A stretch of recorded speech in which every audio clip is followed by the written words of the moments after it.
Welcome back to A Paramedic's World. My name is Ezra. This episode, we're going to be discussing the opioid crisis and overdoses by our protocol.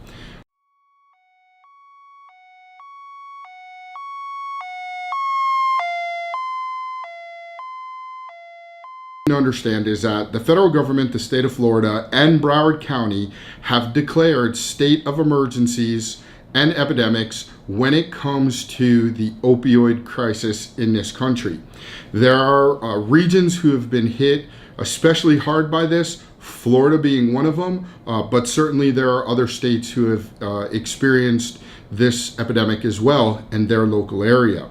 So what I wanted to discuss was, I wanted to discuss some of the numbers, and I'll put this link down below so that you folks can see the exact numbers. The numbers that I'm about to go over are from 2016 and 2017, and they are staggering. 130 people plus per day died from opioid-related drug overdoses. That is significant. 11.4 million people misused prescription opioids. Now, we'll get into the conversation as far as what we're seeing locally between illicit opioids such as IMF or illicitly manufactured fentanyl, heroin, and other opiate derivatives, and prescription medications that are misused due to addiction. So we'll get into those numbers a little bit later. The graphic on this, 42,249 people died from overdosing on opioids between 2016 and 2017. 21 million people were identified as having opioid use disorder, and that covers a big spectrum of misusing opioid medications. And 886,000 people used heroin, a lot of them for the first time. So in order to understand this epidemic, we have to understand its origin. So I want to talk about this. This has been a three-phase epidemic which started around 1999. In 1999, overdose deaths involving prescription opioids increased exponentially. So we saw a lot more overdoses from opioid use. This included natural, semi-synthetic opioids as well as methadone, which, as you know, is oftentimes prescribed to addicts to break them of their addiction to heroin through a much more controlled application of an opioid product. So that was wave number one. Wave number two started in 2010. We had rapid increases in overdose deaths involving heroin, and most everybody agrees that 2010 was the year where heroin made a big resurgence by the younger population, by the older population. All socioeconomic barriers notwithstanding, heroin made a huge resurgence in our country. The third wave of the epidemic has been identified as occurring right around 2013. We had rapid increases in overdose deaths involving heroin and opioids, and specifically illicitly manufactured fentanyl. Fentanyl hit the streets running. The prescription version of fentanyl as well as the illicit. Due to the uniqueness of fentanyl being a chemically composed opioid and not necessarily an organic compound, it became very easy for drug dealers and drug sellers to manufacture fentanyl illicitly. And currently, it comes in many different forms. It is being mixed with heroin. It is available in counterfeit pill form. It is being mixed with cocaine. So there are many forms of illicitly manufactured fentanyl. So those are the distinct phases of this epidemic. So we ask ourselves, or we should ask ourselves, why are people using this drug or opioids specifically at a much higher rate? And there are a few reasons as identified by the CDC. People use drugs and of course other substances to feel good, to acquire that euphoric and relaxation that these drugs provide. Due to the illicitly acquired means of using these drugs, oftentimes dosing is difficult. And as we all know, the difference between a poison and a drug is dosing. So people use this drug to feel better, to relieve stress, anxiety, and depression which we seem to have a lot more of in recent years. People use drugs and substances to do better, performance enhancers, things of that nature. Certainly not opioid products. I'm not sure that anyone could blame or could utilize opioid products for increased performance. And then curiosity and peer pressure, especially the youth, right? So they're out and about, and their friends or their older siblings or whatever might be experimenting with these medications. And due to curiosity, due to peer pressure from school-age children, they may be utilizing these drugs for the first time.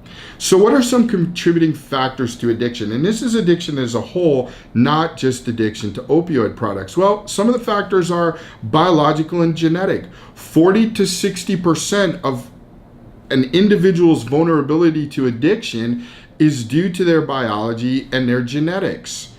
The environment, hectic home life, home, abuse, all of these things can contribute to addiction as a whole. Early use. The CDC has identified that the earlier an individual utilizes controlled substances and/or alcohol, the more likely it is that that individual will develop an addiction to that substance. And that actually includes everything, including cigarettes, drugs, alcohol, things of that nature. So, as an EMS community, what are we doing to address this epidemic? What are we doing in our local area, and how are we addressing it? So a few things. The first thing is a big bump from the federal government, the state government, and the county governments. And what they are doing is they are increasing initiatives to reduce the amount of opioid narcotics that are prescribed unnecessarily. This requires communication with physicians and education with physicians to seek out alternate means of pain management for individuals who may be on a prolonged care for injuries and things of that nature. We also increase prescription drug monitoring systems. So at the pharmacy level or the provider level, we talk about monitoring the prescription of certain controlled substances that have a higher predilection to addiction, and monitor those numbers so that we can see what's going on there. At the EMS level, there are quite a few initiatives that are occurring in the industry, not necessarily just in our region, South Florida, Broward County specifically, but throughout the country. And some really good initiatives, which I want to briefly talk about today, coming out of New England. The first one is Leave Behind Naloxone. Now, this is a program where local EMS systems are providing intranasal over-the-counter Narcan for individuals that they may run on who have overdosed, regain consciousness, and get to a level of consciousness where they are able to refuse transport. So what's occurring now is that these EMS systems identify these individuals, they leave the Narcan with them in the event that they overdose again. Hopefully a bystander or another individual is able to deliver the Narcan to them and reverse the effects of the narcotic. Now, the very first thing that comes to mind when I read this and I thought about it was, well, this is going to increase the use of opiates, right? Because users are going to say in their minds, if the fire department comes or if the EMS service provider comes and they leave the Narcan, so in case I overdose, I have a fallback and I have this medication, then why would I quit using these drugs? Actually, the opposite is true. There is research coming out of the Northeast, and specifically the state of Massachusetts, that indicates that there has been no increase in the use of opiates since they've initiated this program. And as a matter of fact, they also have data to show that they have been able to reduce the amount of opioid-related deaths through the use of this program. So that's an interesting program, something to take a look at, and I'll include links to it at the bottom of this page so you can read about it a little bit more. Another interesting program coming out of New Hampshire that I thought was unique was they have devoted fire stations to being safe stations, or what they call safe stations. And in these stations, 24 hours a day, 7 days a week, 365 days a year, they have paramedics and healthcare providers who are specially trained in addiction recovery. Now, they're not involved in long-term addiction recovery, but rather what they're involved with is the ability to provide resources and immediate emergency intervention to addicts who are seeking assistance. Those individuals can go to any fire station 24 hours a day and speak with a specially trained healthcare provider to provide them with immediate intervention, as well as some rehabilitation programs, plans, and facilities in their local area that might be able to assist them with their addiction. It's a really unique program, and I think it's worth taking a look at for just about anyone who is impacted by this epidemic.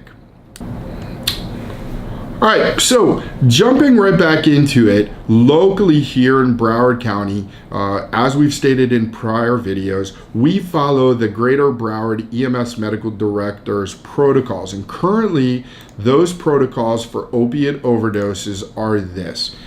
If you have access to gbemda.org, which I've put on past videos, and you can certainly reference that website on your own, we utilize 2.6.2.2.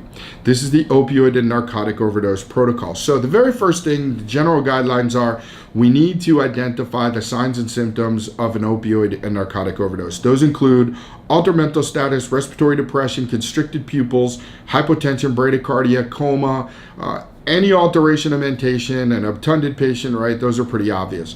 Supportive care includes definitely monitoring the airway, making sure that respiratory function's intact and that the individual is able to protect their own airway and has good respiratory function occurring. We want to consider the need for an advanced airway, although we'll discuss a little bit later on in this episode, intubation versus not intubation for suspected overdoses. We definitely want to perform a finger stick. We want to rule out the diabetic factor here and determine if there's another intervention that's appropriate for this patient.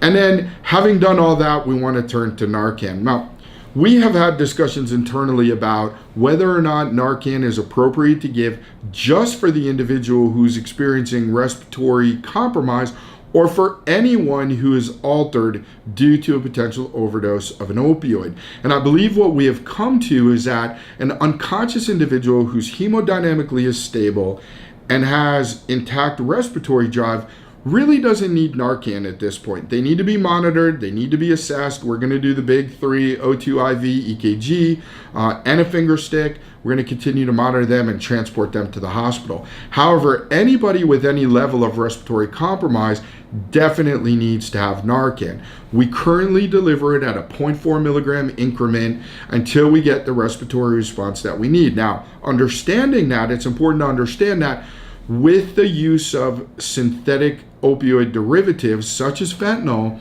it may take high dose Narcan in order to reverse the effects of that overdose. And we've gone very high on patients in order to reverse those effects. We have an extremely insightful interview coming up with our medical director, Dr. Parklap, and he's going to talk about some of these things, so I'm not going to get into too much detail about some of those things. Now, going along in our protocol, if the patients start to seize, we have the ability to give benzodiazepines. The benzodiazepine that we choose to use is Versed. We give it at 2 milligram increments, IVIOIM or IN, and that can be delivered to a max dose of 10 milligrams. Again, the primary goal here in any opiate or narcotic overdose is to ensure that respiratory function and hemodynamic stability is intact. So that's really all for now. I'm going to segue into my interview with Dr. Parklap. I hope you find it useful and insightful, and when we're done, I'll come back and close this episode out. So please stick around. So I'm here with Dr. Parklap. I'll let him introduce himself to the viewers. Doc? Thank you, Ezra. My name is Jerry Parklap. I'm an emergency room doctor at Westside Regional here in Plantation, Florida. I'm also the medical director of the emergency department, and I'm also the medical director for Plantation Fire Rescue here in Plantation.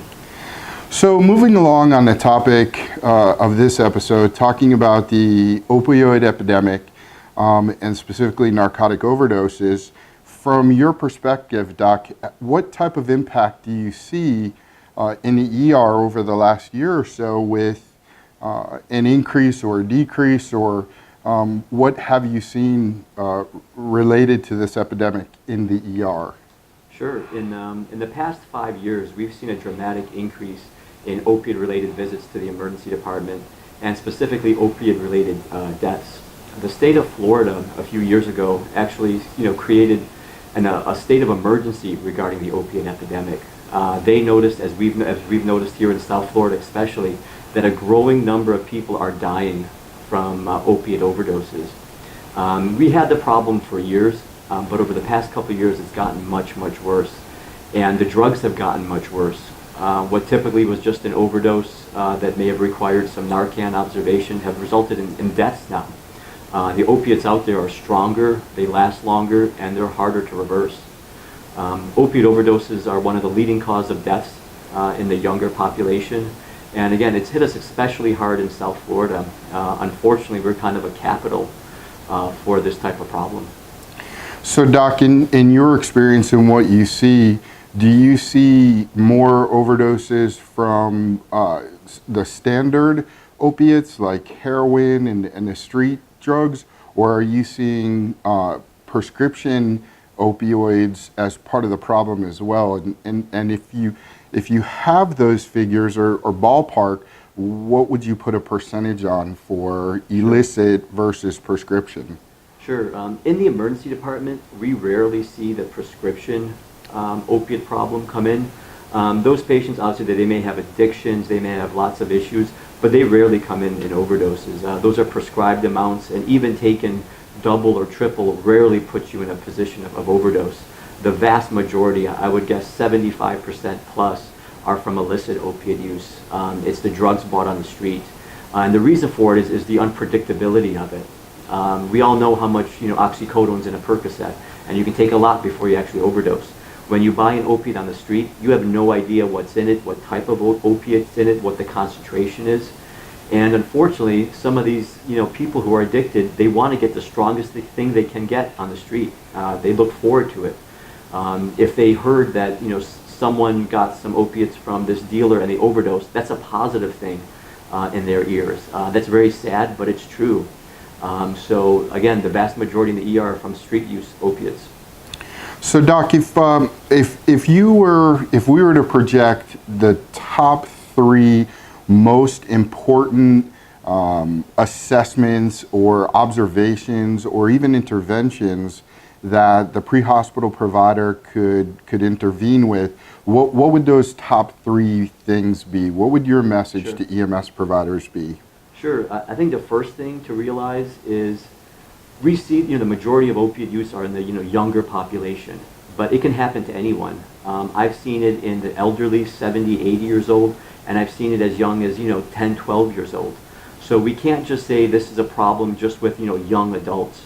It's a problem that anyone could potentially have. So anytime you have an altered mental status, an unresponsive person, you always have to keep in the back of your mind, this could be an opiate overdose. So that's why it's really important to check those pupils, get a good history, and if it's unknown, giving Narcan. Again, so it's anybody that's altered, anyone that comes in. There's no population. Pregnant women, we've seen it. Kids, men, women, children. It does not matter. Secondly is, with these new opiates, your one traditional dose of Narcan might not be enough. We've all heard of these fentanyl opiates or these fentanyl derivatives. These types of opiates require multiple doses of high-dose Narcan. Just giving one dose of Narcan, maybe your usual 0.2 milligrams, you may see no change. And unfortunately, if you give that 0.2, you don't see a change, you're like, oh, this isn't an opiate overdose. Mm-hmm. That is not true. It still can be an opiate overdose. If you highly suspect it based on the patient presentation, if you see obviously needles around the patient, pinpoint pupils, or a history of it, you may have to give high doses of Narcan, up to 2 milligrams a time, and multiple doses. And in addition, not just giving one dose, because you may get some response to them, these high dose or these high potency opiates may require multiple doses because they last much longer. So you may see a response initially, and then the patient becomes unresponsive, apneic again. You have to be ready to give a second dose of Narcan. And we do that in the emergency department. We realize that the half-life of Narcan is really short, but the half-life of some of these opiates is very, very long. So you have to keep an eye on them, keep that pulse ox on them, and just make sure the respiratory status doesn't decline once you get a response. And I think lastly, and maybe the most important thing when you see these opioid overdoses and you are giving them Narcan, is be prepared for the withdrawal. This withdrawal, so the opiate itself can kill you, but the withdrawal can kill you as well, and you have to be prepared for it. So you give them the Narcan, and then you have to watch them. They can become very agitated, they can be very aggressive, they can be combative. They may hurt themselves, and they may hurt you as well. So you have to be prepared to be there, and if necessary, restrain them, whether physically or chemically, so they don't hurt themselves or you. And also, when you give them Narcan, they can start vomiting, and that's also part of the withdrawal. And that vomiting, especially if their mentation still not back to baseline, that can cause an aspiration. So if you save them from this overdose, but then you reverse it with the Narcan, again, there's another life threat there with aspiration. So be prepared to clean out their airway, put them into a position where they can maintain their own airway. And if they do start vomiting, get that suction ready. So do you think that, would there be any merit to considering possibly an individual who maybe has a history, or this is not the first time they've overdosed, or a patient that maybe is familiar to the system, would there be any benefit to potentially securing the airway with intubation prior to giving them the Narcan if they tolerated the tube, or would that kind of be something that we would want to try to avoid, because when they did come out of it, they would be fighting the tube? And what are your thoughts on that? Sure. I think the intubation for me, when there's a suspected opiate overdose, is kind of the last resort. What I would do in a situation like that is I would try to maintain their airway with bagging, O2, whatever is necessary, and then give them the Narcan. If they don't respond quickly, and obviously if they're apneic, you must intubate them. But if you can support their airway, give them Narcan, and there's a response, you may prevent an invasive procedure. I mean, intubation in itself is not without, complications and side effects and some morbidity. So again, I try to use that as a last resort. Again, if they're apneic, support it, give them Narcan. If they don't respond, then intubate. But if they do respond, then I think you prevented an intubation, and I think that benefits the patient. Thank you, Doc. There's one more subject. I'm going to kind of surprise you with this. We haven't talked about it, but there's been some discussion, mostly I think theoretical. I'm not sure. Maybe you can fill in the gaps for me, but there's been some discussion about high dose Narcan causing flash PE, and we haven't seen it in our system. None of our providers have reported that being the case, and we've given, as you know, we've had some patients that we've given high doses. So what's your take on that theory, or that? Sure. So I don't think it's a theory. I think it actually can happen. I've actually seen it happen in the emergency department. When you give some of these chronically opiate-dependent patients Narcan, they will go through withdrawal, and kind of the ultimate withdrawal, not just nausea, vomiting, being aggressive, combative, is actually flash pulmonary edema. I've seen it happen. Do I think we should hold Narcan in these situations just because of this potential effect? No. I think we still have to treat the patient, but then just realize that this is a possibility, especially if they start developing shortness of breath, RALs. It could be aspiration, it could be flash pulmonary edema. There's a lot of etiologies. It definitely can happen, but not giving them the Narcan, intubating them when you may not have needed to because you're afraid to give the right dose of Narcan, I think you're probably doing more harm than good. It is a possibility, but it's pretty rare for it to happen. I think I've maybe seen one or two in my career, and I've seen many more that actually benefit from Narcan. So the percentage is pretty small, but I think just the thing is just to be aware it could happen, and if it does, treat it, and in the EMS world, again, supporting their respirations, telling the ER doctor, hey, I think they may be in flash pulmonary edema after I gave them Narcan. That at least hit a couple of brain cells for the ER doctor to kind of think about that and then treat that appropriately. All right. So my thanks for clarifying, because there's a lot of debate and a lot of discussion, and it's been a question that's come up. One last question.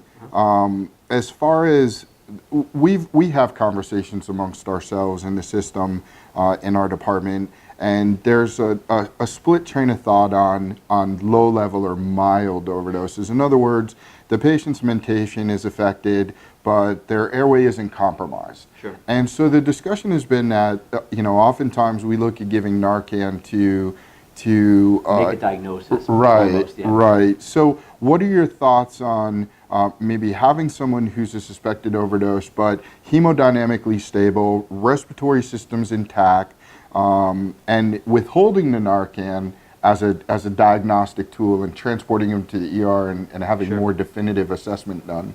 I'm definitely in support of not giving Narcan in that subset of the opioid overdoses. So again, if their respiratory status okay, of course they're going to be drowsy, they're going to be somnolent, but they're breathing okay, their pulse ox is good, their PCO2 is good. I would hold on the Narcan at that point.